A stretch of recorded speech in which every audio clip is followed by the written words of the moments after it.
with the art of war and those artworks produced by the official war artists during the years of 1914-18, we have a unique insight into the battlefields as they were more than a century ago, and a connection to the landscape that we know today. Happy New Year and welcome to Season 5 of the Old Frontline podcast. We're starting this season with a podcast on the art of war art in the Great War, in the First World War, something a little bit different, and it's going to need you to look at the podcast website for this because the artworks that we're going to be speaking about are going to be displayed there for you to see as we discuss them. So why war art, and what is my interest in the art of the First World War? Well, I think when you study a period in great depth, and it's 40 years now, more than 40 years since I first went to the battlefields of the Western Front, you look at it from a lot of different levels, from the literature, from the memoirs, from the poetry, from the photographs, of course, with this vast archive of official photographs, and having collected private images myself for many years, that gives you another insight into it as well. But I remember from my very earliest visits to the Imperial War Museum with my dad, going right back to the 1970s, being struck by the artwork that was on display there. Much of it now incorporated into the galleries, but in those days, as there still is now, a separate gallery of artwork from both major conflicts of the 20th century. But some of those enormous pieces of artwork, physically massive paintings, really left a lasting impression on me. And when I began to visit the Western Front and the battlefields of the Great War and look at the landscape, try to interpret that landscape myself through photography, then looking at artwork was an extension of that, was part of the research for that, because many of the artists in the Great War looked at that landscape themselves and tried to depict it in the way that they saw it, often through some of the artwork interpretations of the period, the new themes that art was developing at that time. I see the artwork of the Great War in many respects as a kind of visual poetry. It's not always true to life. We're not looking at a photograph of a landscape or a place or a group of soldiers. We're looking at an artist who has visited a location, and the war artists went out and visited locations along that old front line, often while the fighting was still going on.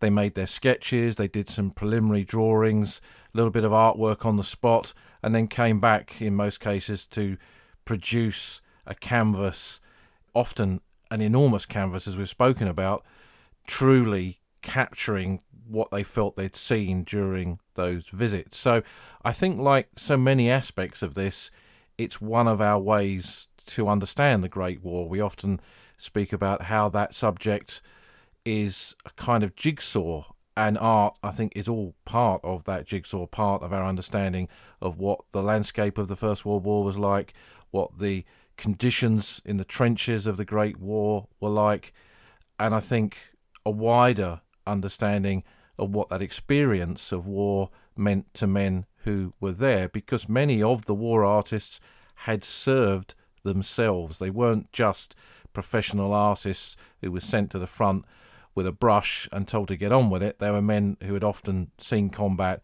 been in action, seen the reality of war, and that's an important consideration when you look into who these artists were and the artwork that they produced.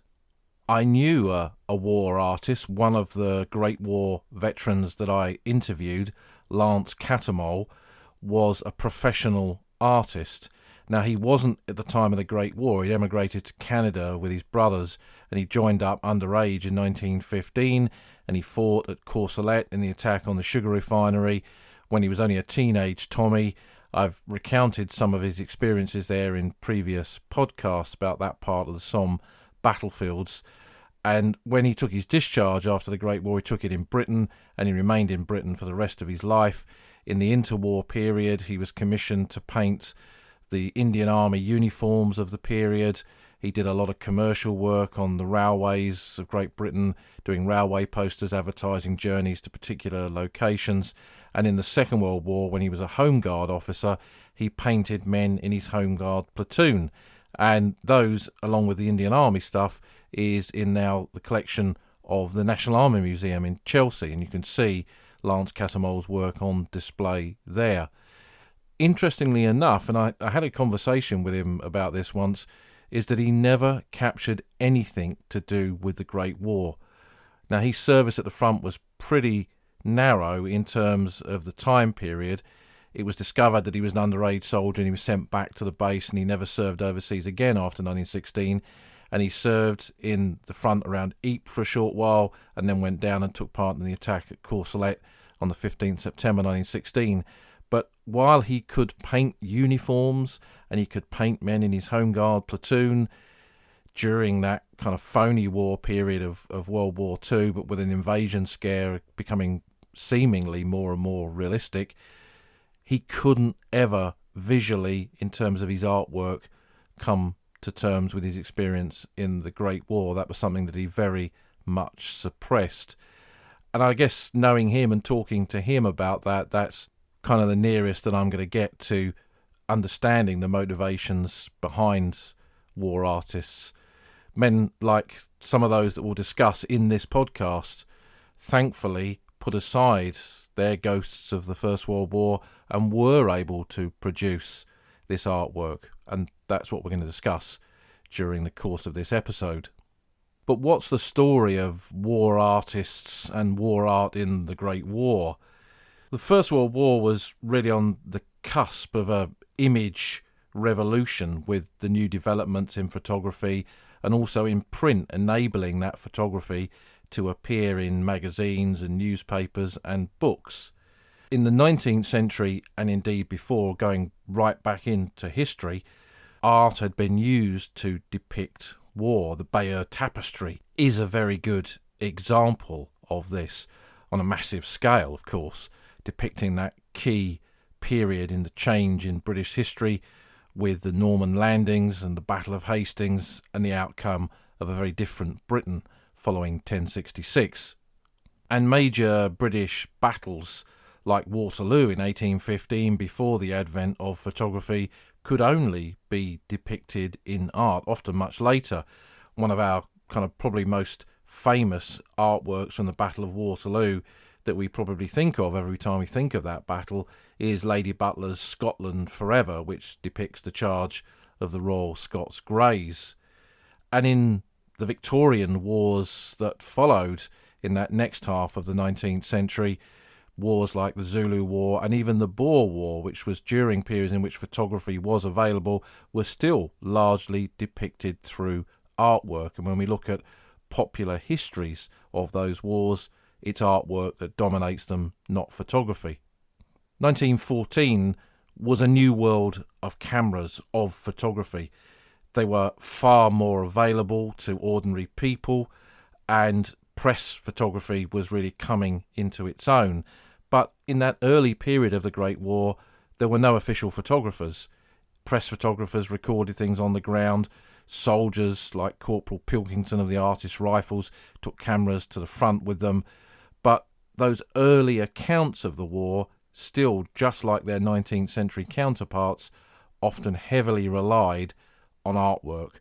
And part work magazines and publications like H.W. Wilson's History of the Great War, Deeds That Thrill the Empire, which was a whole series about recipients of the Victoria Cross and the Distinguished Service Order and the Military Cross and so on, that had a huge amount of specially commissioned artwork in it.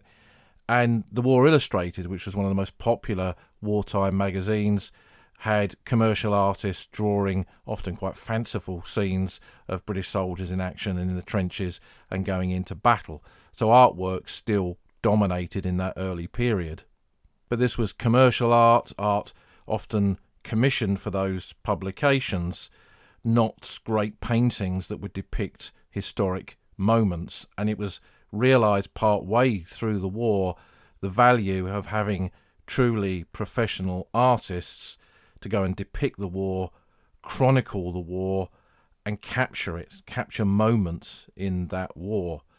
And in 1917, that was the establishment of the Imperial War Museum, part of its remit being to collect different aspects of the experience of that war, including artwork. So there was a building momentum for having war artists actually on the ground, and not just on the Western Front, on all of the theatres of war where the British and Empire forces were serving, and not just British artists, but Canadian ones, Australian ones, New Zealand artists. They all participated, and not just men, but by the end of the conflict, women as well. And this huge collection of artwork is spread now across a number of different museums and collections. The biggest amount of it, of course, still at the Imperial War Museum in London, with only a fraction of their artwork collection ever on display at one time. And, of course, highly recommended to go there to go and see some of these paintings. But by 1917, the War Office, the government, realised that there was a necessity to collect art, to commission art, but also see it as another tool in the propaganda toolbox, really, because the art could be used to deliver a propaganda message of the worthiness of cause, the worthiness of sacrifice, and probably many other aspects of the war as well. So the Department of Information sent artists to the front, and that work was then carried on by the Ministry of Information from 1917 onwards. And they took men who were often already serving in the army, but who were professional, qualified artists, and then dispatched them back to the frontline area to capture that experience of war through their canvas. And I think when we look back over the period of more than a century now, we see how the war art of the Great War has come to define probably some of our popular perceptions of what the battlefields were like, what the landscape of the First World War was like, and that experience of the men in the trenches and on the battlefields and on the home front and the nurses behind the lines and so many other things that this artwork captured. So what we're going to do in this podcast, because this is a vast subject and something that we'll probably return to, is we're going to look at 3 artists and 2 paintings by each of those artists. And like I said, you'll find the example from the Imperial War Museum online catalogue. I've downloaded those, put them onto the podcast website so you can see, and do also go and have a look at the Imperial War Museum's website to get further information about those particular pieces of artwork. And there's links to them in the captions for the images. Now, I'm not an art expert or an art critic, so I'm not going to look at it from that perspective. So as we go into the story of these 3 artists and look at examples of the work that they produced, I'm going to be looking at it with my historian hat and also my landscape hat as well, in terms of what that tells us about what we see of the First World War landscape and how that links into our experience of visiting that old front line today.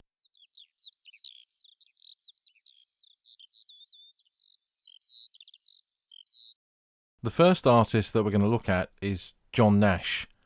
John Northcote Nash was born in London in 1893, the youngest son of a lawyer and brother to Paul Nash, another of the war artists, which we'll also look at in this podcast.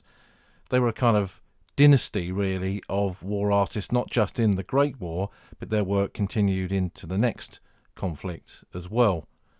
John Nash was educated privately. He became a journalist originally, but was encouraged by his brother Paul to develop his own style of art.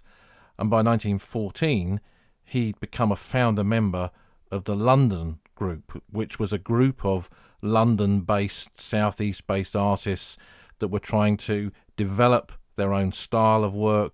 They were often young, upcoming artists, and they wanted to promote their work as well and get it displayed outside of the more traditional galleries that existed at that time, which they felt excluded young artists or upcoming artists like them. When the Great War came, bad health on the part of John Nash precluded his original enlistment into the army in the early phase of the war, with the call for Kitchener's army, new army volunteers, they were often very fussy about the men because they were completely overwhelmed by men wanting to enlist. So it took till 1915 for him to join the army, when he became a private soldier in the 28th Battalion of the London Regiment, the Artist Rifles, which of course for him was quite appropriate. Now the Artist Rifles, despite its title, was not a regiment of artists. It was originally, in the 19th century, it was a kind of gentleman's club where they did a bit of shooting, a bit of painting, probably quite a lot of drinking. By 1908, it had become part of the territorial force as this 28th Battalion of the London Regiment, the largest single territorial regiment in the history of the British Army, with 26 different battalions, of which the artists were one of them. It was still very much a kind of a gentleman's battalion. You had to pay to enlist in the battalion, for example. The money didn't go in the colonel's pocket. It was used for all aspects of what the battalion did, its equipment, its uniforms, and all the other sundries it required to do what it did as part of the territorial force, or territorial army as that eventually became. During the war, it formed 3 separate battalions. One went out to France immediately in 1914, most of its original members being from that kind of middle-class, upper-class background, were commissioned as officers pretty quickly. It formed a machine gun school behind the lines, and then there were 2 other battalions that eventually served as well. One of them as a reserve unit, and again acting as a kind of an officer training unit. And some of the best-known poets of the Great War, like Edward Thomas and Wilfred Owen, went through the Artist Rifles. But John Nash joined it as Private 8532, 28th London Regiment, and he eventually, after some home service, went to France at the tail end of the Battle of the Somme on the 5th of November 1916, and he served with them on the front line throughout 1917 on into early 1918. So he went through with them the battles of Arras in April and May 1917, holding the line on the Arras front between Gavriel and Oppy, and then taking part in the Third Battle of Ypres in 1917, the Battle of Passchendaele as it's often called. They were in the latter stages of it, fighting alongside the Canadians. The Artist Rifles took part in an attack on a position called Violet Farm, and then at the end of 1917 they were down on the Cambrai front, and his unit took part in an assault on a position known as Welsh Ridge near La Vacquerie on the Cambrai battlefields. In 1918 he was commissioned and was then seconded by the Ministry of Information to become an official war artist. And during his tenure he painted 6 oil paintings, he had 6 finished drawings, and a quantity of other studies besides. So a significant contribution to the war art of the period. And he went on to become a professional commercial artist in the interwar period, a famous and significant artist of the 20th century, and painted again as a war artist in the Second World War, and got to meet a new generation of artists who followed in his and his brother's footsteps. Eric Ravilius, that great chronicler of deep England, and an artist, a war artist who would be killed on active service in the Second World War, was one of those that John Nash knew. So that's a bit of backgrounds to Nash himself, and we're now going to look at 2 of his specific artworks that connect to the landscape of the Great War and also to his own service. The first of these, which you will find on the podcast website, is Oppy Wood 1917 Evening. This was painted in 1918 during his tenure as an official war artist, and it's a big painting. It's 1.8 metres by over 2 metres, and last year I went to see it at the Towner Gallery in Eastbourne in Sussex. They did an exhibition of Nash's work, and this was the centrepiece, this depiction of Oppy Wood. And I went there, and I could have stood in front of that painting all day.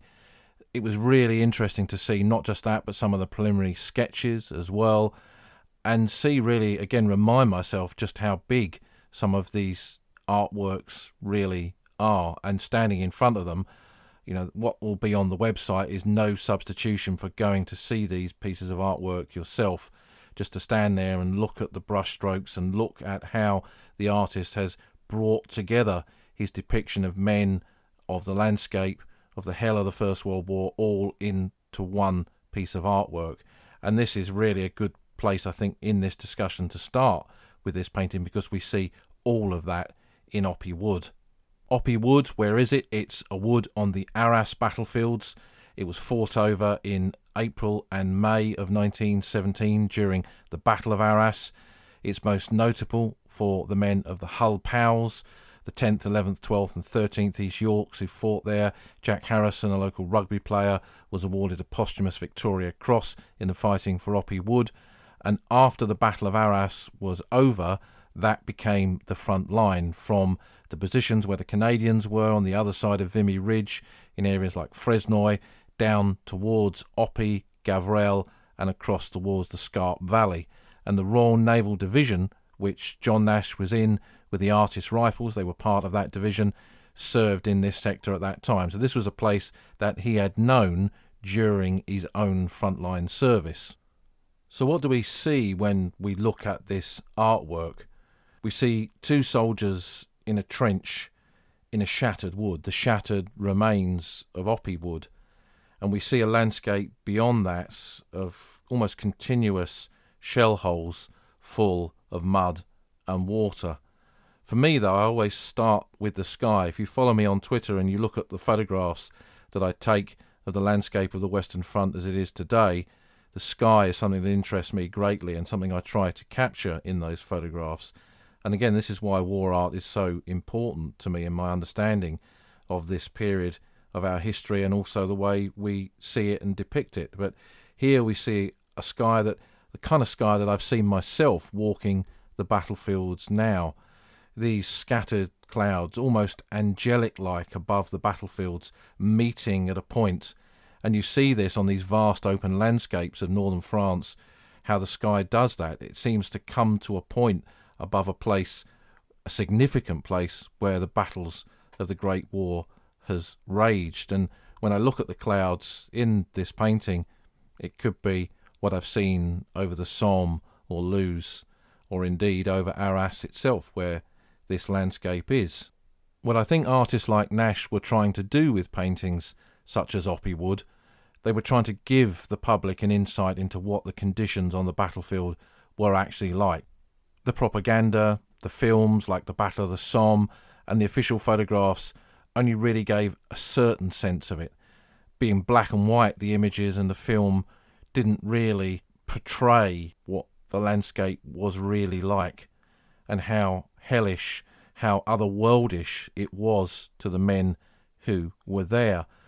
And here we have the classic aspects really in this painting of a First World War landscape. Shattered trees, the trees of Oppy Wood, the shell holes, that moonscape that we so associate with the battlefields of the Western Front. And I think it was important to men like John Nash, who had seen it, to really get that across, to portray that in the way that it was to the frontline soldier. We only see a small piece of trench in this painting, but it gives us a bit of an insight into trenches of this period of the war. We can see the duck boards, we can see soldiers standing there. It's obviously cold conditions because they're in the front line wearing their greatcoats with their equipment over the top of it. We can see their steel helmets, really kind of chronicling that change from the old style of paintings of warfare, of men in bright tunics fighting great battles. These are men caught in the industrial vortex of the reality of the total war of the Western Front and the First World War that had become by 1917.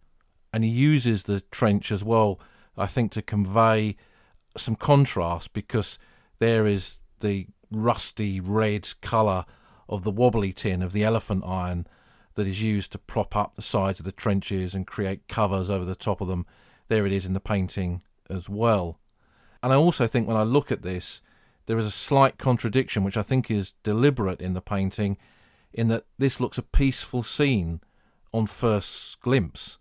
Two men in a trench, a beautiful sky above them. Sure, there's a shattered landscape and there are shattered trees, but there is a peacefulness, an apparent peacefulness about it. But that, of course, is the lie of it. There is no peace, because when you dive deep into the painting, you see in the background explosions ripping new holes in that landscape, destroying men, destroying countryside and creating more of the terrible landscape of the Western Front. Our second John Nash painting is Over the Top, First Artist Rifles at Marcoing, 30th of December 1917. It's a smaller painting than Oppie Wood, but perhaps in some respects, although it doesn't portray as much of a landscape or a typical First World War landscape, it's perhaps more powerful because here the central theme is not what we see around the trench that's in this painting. The theme is the men and the experience of the men, and more importantly, the fate of the men. But first, where is this? Marcoing was a village on the Cambrai battlefields, and this attack by the 1st Artist Rifles on the 30th of December 1917, which was after the main Battle of Cambrai, but typical of the small-scale actions that often took place along the entire Western Front, was an attack on a position known as Welsh Ridge, which you can visit today. The landscape is vast and open, and in the winter, just as we see in this painting, just as unforgiving, having been up there in the winter myself. Just like Oppie Wood, where Nash had served with the Artist Rifles, this painting is personal to him because he took part in this attack. He saw comrades fall. He experienced this minor battle of the Great War, and he later said of it, "It was in fact pure murder, and I was lucky to escape untouched. It was bitterly cold, and we were easy targets against the snow and in daylight. I think the vivid memory of the occasion helped me when I painted the picture and provoked whatever intensity of feeling may be found in it." And I think that's important because what we get from that is that Nash was really kind of putting his own ghost to rest with some of this artwork. It wasn't just about chronicling the Great War and scenes from that war. This was his own life, his own experience, and these were men that he had known and had seen been killed on Welsh Ridge in 1917. So for many artists, unlike Lance Cattermole, who could not really come to terms with his war through art, for men like Nash, it was part of their own way to deal with the experiences of the First World War. So what do we see in this painting? It depicts a trench cut through the landscape, and we can see the dark brown mud and the duckboards below, and the men are in the act of going over the top. The snow is very apparent on the ground, and there are figures who are falling or have already fallen in battle. There are 2 dead soldiers lying at the bottom of the trench, and the legs of one soldier hanging over the parapet who's fallen in the act of going over the top. The dead, I think, are really important in this painting because it's not just about the bodies who are so obviously men killed in action. One of the central figures in this is the man who is kneeling. Is he dead? Has he been killed? Or is he wounded? There's a great symbolism just in that one figure alone.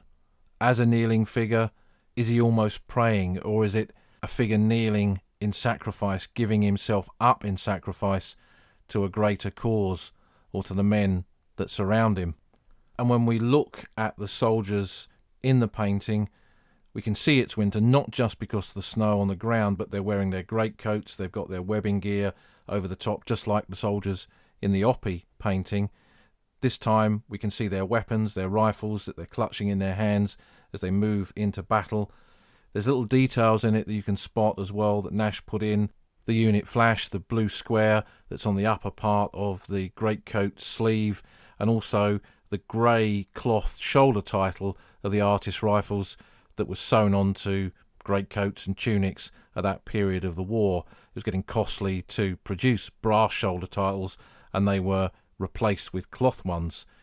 We can't see much of the men's face except the man at the front, and there's a kind of grim determination in the expression that he's got as he's girding himself for battle and moving up onto that landscape to make an assault. And when we look at an image like this in the snow, it's obviously the winter period, but these men are not moving forward from that trench to take part in a truce. They're going into battle. They're going over the top. They're attacking the enemy positions. And the kind of mirage of that being some kind of peaceful Christmas scene is shattered when, again, you look at the sky and you see the darker clouds and then the shell bursts of the shrapnel exploding above them in the distance. Subtle little details, I think, but all add to the story that we get from paintings like this, depicting actual aspects of battle as witnessed by someone who was there.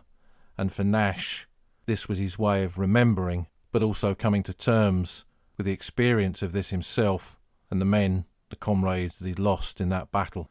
And for that, he spoke a wider truth, a wider experience of so many others who had been in places like this and taken part in battles like those depicted in this painting.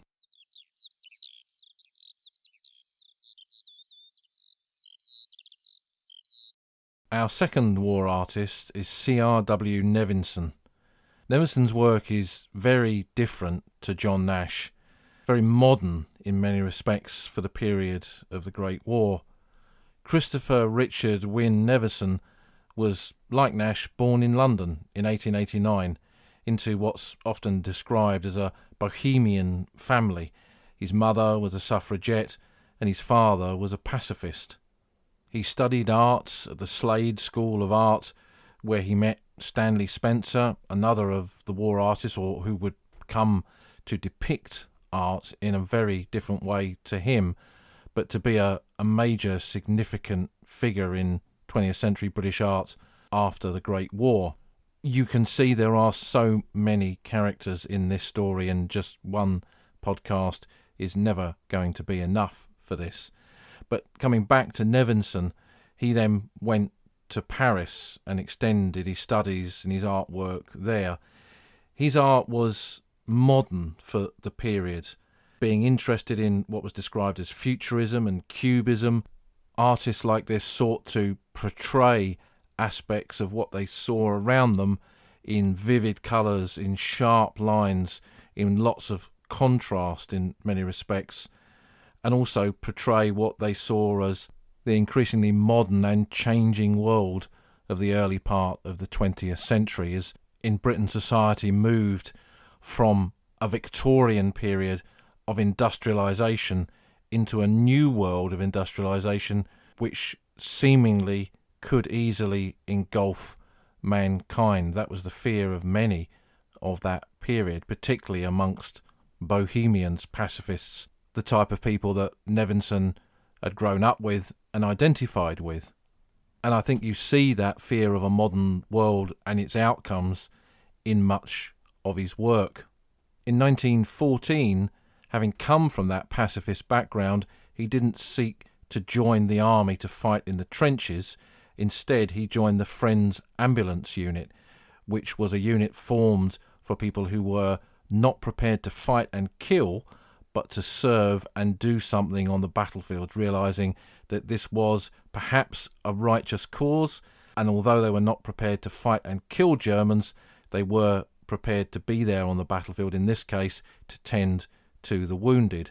And that took him to the front in France and in Flanders, where he dealt with wounded British soldiers, French soldiers, and also Belgian soldiers as well. Ill health brought him back to Britain, and there he joined the army, this time the British Army, and became a soldier in the Royal Army Medical Corps. And because of his age and sickness, his health, he was posted to home service duties only, not fit for the front line.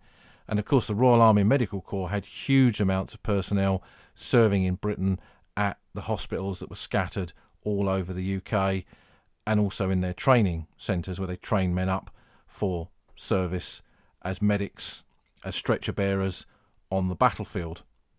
In April 1917, he became an official war artist, and he was then sent back to France during the period of July and August of 1917, when the Third Battle of Ypres was about to begin.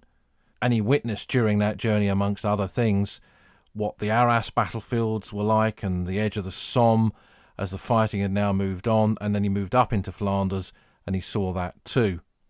Nevinson produced a significant body of work through his visits to France and through the sketches that he'd made and the paintings that he eventually produced, and lithographs as well. He didn't just work in one medium. But post-war, the depression, possibly enhanced by his war experiences, began to grip him, and it made him really, in some respects, a changed man. He was known to sometimes exaggerate his own war experiences, and he had quite a knack for upsetting people. I think one described him as one of the most significant, the most talented, the most able artists of his generation, but one of the most unpleasant ones. So he didn't have a great reputation. He didn't really fit into the kind of art cliques that had developed during that period. But nevertheless, he did a wide range of different types of artwork and commercial artwork during that interwar period, including doing covers for the Radio Times. And when World War II began, he offered his services as a war artist once more, but those on the committee of the War Artists Advisory Committee didn't like him or didn't get on with him, and he was excluded from that. But he did do quite a lot of work in the early phase of the Second World War, particularly when he was posted to the Royal Air Force. But he died in 1946, just after the Second World War, following a stroke and general poor health. The first of his works of art that we're going to look at is called Paths of Glory. It was painted by Nevinson following his 1917 France and Flanders visit to the battlefields. It's a very different kind of war art. In some respects, it follows on from the John Nash painting of going over the top on the Welsh Ridge in 1917, but this is kind of more brutal, really, because Paths of Glory, it echoes the kind of language that was used at that time, but it's sarcastic, because the image shows a tiny portion of battlefield with barbed wire and the bodies of two fallen British soldiers. Its theme and its title really do reflect Nevinson's pacifist background. He was setting out in these artworks not just to capture a moment of experience on the battlefields of the Great War, but to send a message, and to him a message that contained a warning that this is what happens when that modern world spins out of control and the industrial capacity that all nations had is then turned to war. The War Office were not at all happy with this kind of artwork, and particular this painting by Nevinson. They said that representations of the dead have an ill effect at home. And this was the same with photographs of the period. Official photographers did occasionally take images of British dead, but they weren't published. It was considered bad for morale, and censorship was total then. No image could pass the censor, no image could appear in print unless it was authorised. And this was the same with artwork. So Nevinson was banned from exhibiting this painting or reproducing it in any form, and it was not seen by any kind of wider public until after the Great War. So again, as a painting, what does it show us? We see the two men lying face down in the mud, and we can see quite clearly that they're British soldiers by their steel helmets and their gas mask and their equipment and their puttees.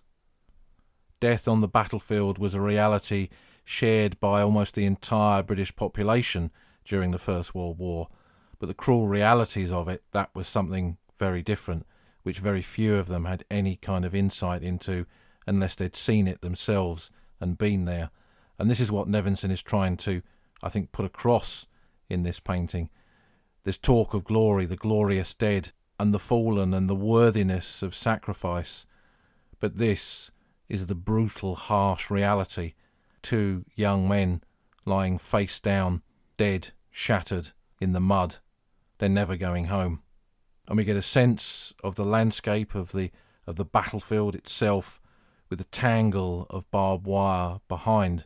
As an artist, painting barbed wire must be an absolute nightmare, and few really capture it well, but it's captured well here. Revilius in the Second World War did it exceptionally well in many of his paintings, even before the war. He loved a barbed wire fence, or any kind of wire fence which he could use as a perspective. And Nevinson has not really done that in this painting, but he's captured the tangled nature of the wire that so many soldiers feared, and it echoes that song, Hanging on the Old Barbed Wire, a thought, a fear that haunted so many soldiers, not just British, who'd served in the Great War. This was one of those paintings that I saw in my early visits to the Imperial War Museum, and I remember buying a postcard of it, and then a book turned up in a second-hand bookshop about the Battle of the Somme, and this was the cover. Although it does not depict the Somme, this is something that Nevinson saw when he was in Flanders or at Arras. Nevertheless, I think it speaks a universal truth to the costs of attacks, the cost of battle, the cost of offensives. And I can see when I look at it how powerful it is and why the War Office were not keen for a wider public to see it. It would have probably posed too many questions in too many people's mind. These men were not going off to die with hands clasped to chest or in a final stagger delivering a Shakespearean speech. The reality of the Western Front and the wider battlefields of that war, this being a total war, an industrial war, this was the end result, cruel death in the mud. And that was the message in Paths of Glory that Nevinson was trying to get across. Our second Nevinson painting is called The Road from Arras to Bapaume. This dates again from his 1917 visit as he toured that area where the British forces were from the Somme to Arras up into Flanders. And this is one of two versions, one a painting and one a lithograph, which is slightly different with a longer, an extra horizon, which I think was really him trying to capture even more this vanishing point in the distance, the road seemingly endless, this road to war, this road from war, this road across war. It's all part of that. But if we look at the painting itself, again, what does it show? We see that long Roman road, and it's so typical of this part of the landscape of the First World War. This whole area, once part of the wider Roman Empire, is crisscrossed by these Roman roads. We see so many of them on the maps of the First World War.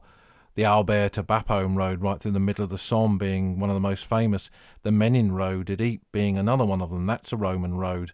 And here, this is the Arras to Bapaume road, running north to south roughly across that area where the 1917 battles had raged and were raging at the time that Nevinson was here. And he captures that rolling nature of this chalk downland that we see between Arras and the Somme very well.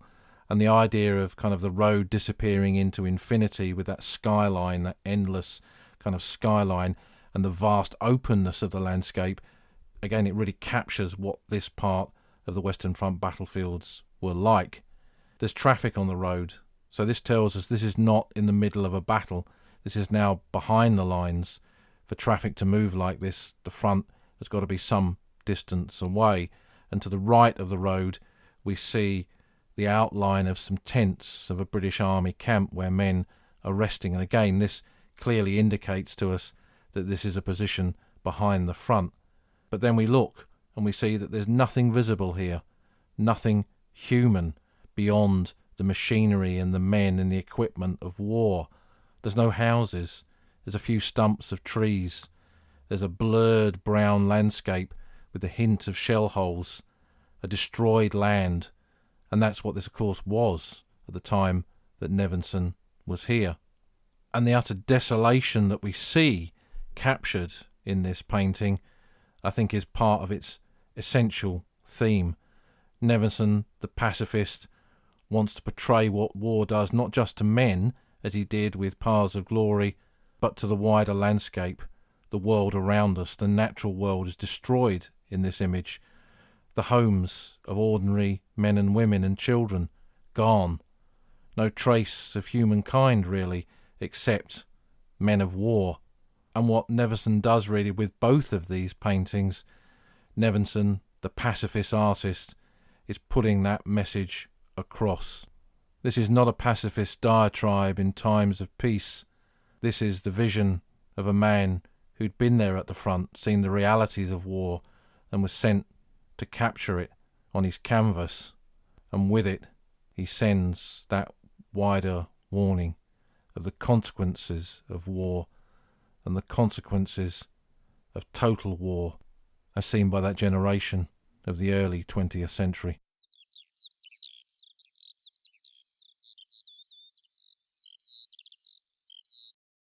Our final artist is Paul Nash. Born in London in 1889, he was the elder son of a lawyer and the elder brother of John Nash, who we've already discussed, part of that Nash dynasty. Like Nevinson, he studied at the Slade School of Art, where he discovered that his true talent, his true artistic skill, was with painting landscape, something that would be very much part of his career for the rest of his life. And he was there at the same time as Nevinson and Stanley Spencer, the other significant 20th century artist who we've mentioned before and who I'm pretty sure we will return to in another podcast one day. He was beginning to establish himself as an artist when war broke out in 1914, and he joined the Artists' Rifles in that early phase of the war, the 28th London Regiment. He served at home with their reserve battalion, possibly because of ill health, not being graded fit enough to have active service, and he didn't go overseas with the Artists' Rifles. He was commissioned in the Hampshire Regiment and was posted to France finally on the 15th of March 1917, according to his medal index card, which you can find online. Interestingly with him is he didn't claim his medals until 1940. Officers were not sent their medals after the war. They had to claim them if they'd survived. Casualties, they were automatically sent to the next of kin. But officers had to claim their own. And I remember reading sometime in the 30s that there was over 30,000 officers who had still not claimed their medals. And many never did. And he claimed his in World War II, possibly because by then he was working as a war artist again. On arrival in France, he was posted to the 15th Battalion of the Hampshire Regiment, which has originally been one of the two Portsmouth Powell's battalions. They were part of the 41st Division, and he served with them in the Ypres salient, in the Ypres sector, in 1917, down on the Messines Ridge area, and then in the fighting in the Third Battle of Ypres, the Battle of Passchendaele, as it's often referred to, in the latter part of 1917.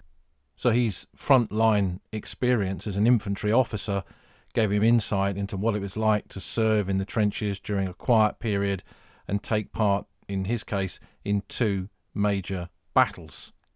But because he was a professional, qualified artist, and as the Department of Information and the Ministry of Information began to use these men to capture aspects of the Great War through their art, he found himself seconded as a war artist in October of 1917, and he was then sent back to France. So this was a case of another war artist with their own war experience going to the frontline area to paint, to sketch, to make notes, but they were seeing it with the eye of someone who'd been in combat themselves. And I think that's really important for all of these artists when we look at the credibility of the artwork that they produced in how it portrays the war. If they had no insight into what the war was really like, could they have portrayed it in the way that they did? While back at the fronts, he made over 40 sketches which he would turn into future paintings, and he was driven around by a chauffeur in quite a posh vehicle. He wasn't slogging up to the front as he'd done as an infantry officer. This was a much easier journey, something that I think that he was very aware of. And what you see from his writings is that the more he saw of the war, now slightly detached from it, no longer fighting it, observing it, the more he became disillusioned with the war. And I think that is definitely reflected in the work that he produced. The paintings became darker on so many different levels, with darker colours and perhaps even more dramatic. There's one called The Mule Track, and this is a good example, I think, with dark, vivid colours and a smashed landscape with the violence of war, with explosions, dramatic explosions all round. His work was widely exhibited during and after the war, although the censor did once describe his work as Nash's funny pictures. Post-war, his career developed. He became a landscape painter across different parts of Great Britain, and he became really one of the major 20th century artists, a defining artist of his period, along with his brother and so many other artists who had experienced the war in some form. In World War II, he returned to becoming a war artist, and although he was too old to be sent overseas on active service, he produced some iconic war arts of the experience of the home front, in particular the skies of the Battle of Britain. Like Nevinson, his health had never really been good, especially since the war, and he sadly died of heart failure in 1946. The first of his paintings that we'll look at is the Menin Road, which he painted in 1919. This is another massive painting. It's 1.8 by 3.5 metres. And again, I remember seeing this in the early 1980s at the Imperial War Museum and just standing there in front of it, not at that stage really realising just what it showed and the symbolism of it. But I picked up in a second-hand bookshop a copy of Robert Graves' Goodbye to All That, of which this painting was used as the cover for that edition, and that was in my knapsack when I first went to the Somme in 1982. And I think the combination of Graves' words and that cover really had a massive impact on me. And I've still got that copy, that treasured copy of Goodbye to All That, even now. Like the other paintings, what does this artwork of the Menin Road show? We see a landscape that Paul Nash himself knew. This is Ypres 1917, where he'd served as an infantry officer in the 15th Hampshires. This was a road, the Menin Road, that he had moved down himself during that period. So this reflects, like his brother's depiction of Oppy Wood and the artist's rifle attack on Welsh Ridge in 1917, this is an insight into his own war experience. And again, probably for him, greatly disillusioned by the war in its later stages, a way of coming to terms, of dealing with it. We see a not untypical First World War landscape of shell holes, sections of concrete stuck at odd angles in the mud, wobbly tin, the elephant iron, smashed and broken, shell holes full of discoloured water, shattered tree stumps marking the limit of the old Roman road, of the Menin Road itself, and figures of men moving along it, not casually walking. You get a sense from the movement in those figures that they're in a hurry, they're escaping, they're moving forward, they're not lingering. And then in the background, the zigzag of trenches through that mud, all filled with water, and the burst of explosions as the reality of the war and the vividness of conflict comes into sharp focus in what we see. Except to those who were there, possibly even to those who were there, this is an alien landscape. This is a landscape made by man in total war. It's shattered beyond belief. There's no beauty here except a dark, strange beauty that walked across this land during the 4 years of the First World War. This is not a photograph and not a snapshot of the war, but it does capture something of the essential elements of what landscapes like this look like during that period, which we see from official photographs. Here, in its vastness, when you stand in front of it, and the colours, we get much more, I think, from it as a consequence of the fact that it is art and not a photograph. I feel sometimes looking at these paintings that you can almost smell the war, taste the war, as well as touch it. And he contrasts the hellishness of the landscape, the alien nature of what the Western Front had become, with the sky. There are beams of sunlight, the old world trying to break through, but there are dark, tumultuous clouds. This is different to the peacetime skies that he captured on his canvas before the war and would go on to capture in the 1920s and 30s. But the light, to me, is a symbol of hope, that this landscape is, as we see it, shattered beyond belief, seemingly irreparable. But the light illuminates a past, a life before the war, and it lights a way to a future beyond the war, which for many, I think, like Paul Nash, would have been hard to contemplate when they were making the sketches for artworks like this. We'll end with Paul Nash's "We Are Making a New World," which he painted in 1918. This for me is one of his most powerful pieces of artwork that he made during the Great War, and for many years I think I underestimated just how much of an effect that it had on me. In fact, all of this art had on me in the way that I viewed the landscape of the First World War as it is today, and more on that shortly. But the title, what does the title mean? We are making a new world. And I think just like the Men in Road painting, it's kind of follow on from that. In that he depicts very vividly what total war can do to a landscape like Flanders.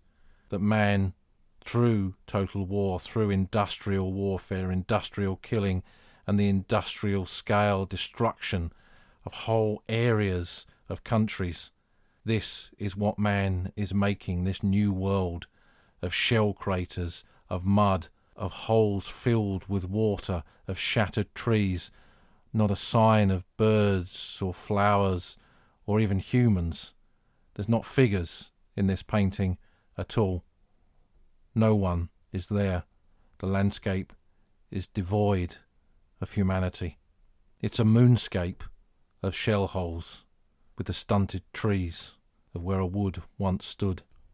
And I would guess that it is a depiction of something that Paul Nash himself saw somewhere along that Menin Road, perhaps Sanctuary Wood, perhaps Chateau Wood, all places where his battalion had been in the 1917 fighting, or perhaps for him it was just a generic depiction of the consequences of this total war.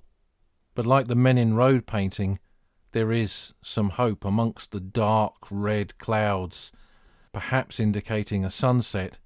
The sun rises and the beams of light begin to peek over those dark clouds, illuminating that new world. Could that light from the old sun change things, bring a better world beyond the war?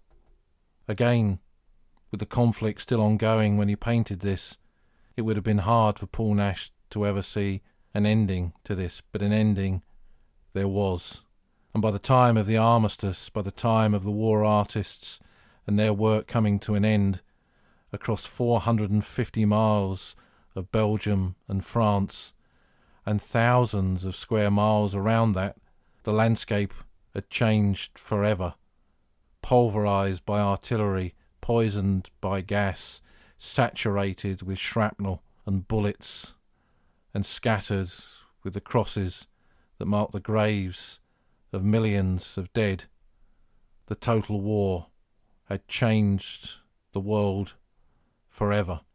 And art by John and Paul Nash and Nevinson had captured something of that terrible dark world and preserved it for us in perpetuity, for them as a warning, not just a record, and for us an insight into what it was really like. But it's not just an artifact in a museum or a gallery. I think when we open ourselves up to art and what art can give us, it changes us too, and it stays with us.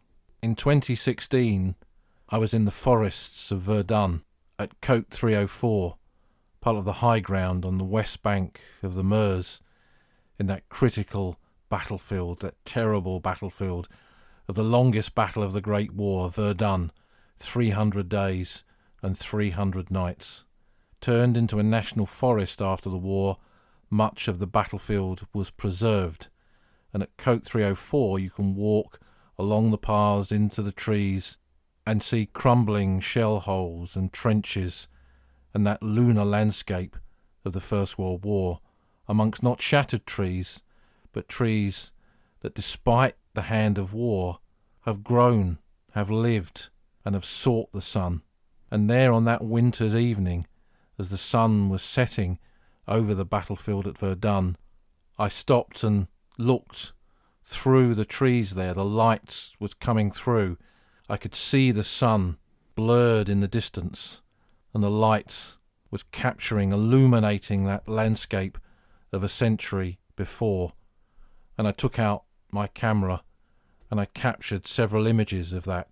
And when I got back to the hotel that evening and I loaded them up onto my iPad, there was something familiar about this scene. Trees illuminated by the sun, the setting sun, and the lights coming round the trunks and through the branches and lighting that First World War landscape. I'd seen this before, and then I realised that Nash's work had such a profound effect on me that subconsciously I'd turned and seen that scene that he'd depicted in his painting of 100 years before, and here it was, replicated on the landscape of Verdun in 2016. The power of art to move us, to affect us, to inform us is great, and it's something that we need to carry with us when we walk those pathways of the Great War. Art and the artwork produced by the war artists in the Great War is part of our essential understanding of that conflict, part of not just our knowledge, but our connection to that wider landscape of the old front line.